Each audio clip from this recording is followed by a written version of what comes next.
अविश्वसनीय साक्ष्य व प्रक्रियात्मक कमियां पाए जाने पर रीवा विशेष न्यायालय पॉस्को का फैसला, आरोपी हुआ बरी। अधिवक्ता ब्रिजेन गुप्ता व तरुणेन चतुर्वेदी की मेहनत रंग लाई, बेगुनाह को सजा होने से बचाया। एक आरोपी मुश्ताक शेख के आरोपी बनाया गया था। थाना सिटी कोतवाली के आईओ के द्वारा मामला पंजीबद्ध कर पॉस्को एक्ट की कोर्ट में जो विशेष न्यायालय के नाम पर यहाँ पद्मा जाटव जी न्यायाधीश हैं के इधर प्रस्तुत किया गया था। अभियोजन की तरफ से काफ़ी आरोप थे। मामला धारा 364, 333 और बीएनएस की धाराओं पे पॉस्को एक्ट पे अर्जित था। पर उस मामले पर जो अभियोजन की तरफ से हमारे सरकारी वकील थे वो उतना अच्छा कहानी और स्टोरी को सिद्ध नहीं कर पाए, और अपन जिस मामले में पैरवी कर रहे थे जिसकी तरफ से, तो हमारे साथी अधिवक्ता तरुण चतुर्वेदी जी और हम उसमें अधिवक्ता के तौर पर डिफेंस पे थे। तो मामला चूंकि ऐसा था कि बहुत सारे गवाह के साथ साथ जो अभियोजन की कहानी में गवाह को सिद्ध करने पर असफल रह गए, और डीएनए रिपोर्ट के संबंध में ये मामला जो बरी हुआ है, तो डीएनए रिपोर्ट पॉजिटिव आ जाना किसी भी मामले में किसी भी आरोपी को सिद्ध नहीं करता कि वो अपराधी है। उसका सबसे बड़ा कारण यह है उसकी काफी डिफिनेशन टेक्निकल रहती है। यह मामला दोष मुक्त जो हुआ है वो टेक्निकल से लेकर मेडिकल के आधार पर बरी हुआ है। और सबसे महत्वपूर्ण जानकारी इसमें सिर्फ ये है, सामाजिक मैसेज ये है कि हमारी जो समाज में पीड़िता, असली पीड़िता है, तो वो पीड़िता क्या नाम है, इंसाफ नहीं पा पाती है। ऐसे केसेस में ये देखा जाता है कि हमारी आस्था, हमारे समाज में बहन बेटियां जो हैं उनको न्याय मिले, क्योंकि वो जो भी बहन बेटियां वो हमारी आपके ही घर से ही होती हैं। हमारा डिफेंस का मतलब सिर्फ ये नहीं कि हम आरोपी को बचाएं, हमको ये भी जानने की आवश्यकता है कि कौन आरोपी है या नहीं।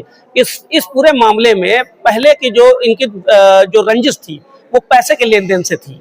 तो पैसे के लेन देन का जो मामला था, पैसा न देना पड़े, तो इस मामले में क्या नाम है, उन्होंने पीड़िता बनकर आरोपी को फंसाया, और थाना सिटी कोतवाली के द्वारा इनको बिना ये सब चीज जाने, बिना समझे इस तरीके से मामले में उसको दोषी बना दिया। किसी भी व्यक्ति का जीवन के साथ खिलवाड़ किया गया, जिसमें भगवान का आशीर्वाद हम लोग को भी प्राप्त हुआ, क्योंकि हम लोग इस केस में मेहनत काफी किए और वो दोष मुक्त हुआ। और बाकी इसकी विधिवत जानकारी आपको अगर कोई देंगे तो मेरे साथी अधिवक्ता आपको ज्यादा डिटेल में देंगे। फिलहाल कोतवाली का मामला था, इसको पॉस्को एक्ट में हम आरोपी बनाया गया था एक व्यक्ति को, जिसको आपने न्यायालय से दोष मुक्त करा दिया। क्या क्या किन बिंदुओं के आधार पर आपने उसे दोष मुक्त कराया? देखिए, इसमें ये जो मामला था ये थाना सिटी कोतवाली द्वारा 22/7/2025 को मामला पंजीबद्ध किया गया था। 23 तारीख को उसको गिरफ्तार किया गया। इसमें आरोपी मुश्ताक शेख करीबन 20-22 दिन बाद हमने उसकी जमानत करवाई। मामला ट्रायल पर आया और करीबन 3 महीने पूरा ट्रायल चला, और 3 महीने बाद 18 फरवरी को माननीय न्यायालय ने ये देखा कि अभियोजन पक्ष ने जो अपने पक्ष में जो 10 जो साक्षी हैं, अभियोजन साक्षी हैं, उनको प्रस्तुत किया, मगर अभियोजन अपना जो मामला है वो सिद्ध नहीं कर पाया।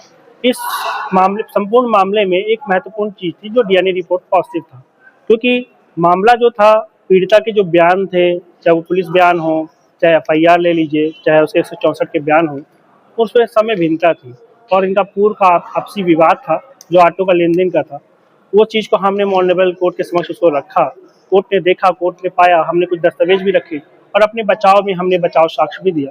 कोर्ट ने ये पाया कि मात्र डीएनए रिपोर्ट के पॉजिटिव आने से किसी आरोपी को दोषी नहीं कह सकते, क्योंकि वो किस परिस्थितियों में आया ये ऑनरेबल कोर्ट ने देखा उसको, और ऑनरेबल कोर्ट ने उसमें उस संदेह का लाभ देते हुए उसमें बरी किया। क्या नाम है आपका? मेरा नाम तरुणेन चतुर्वेदी है।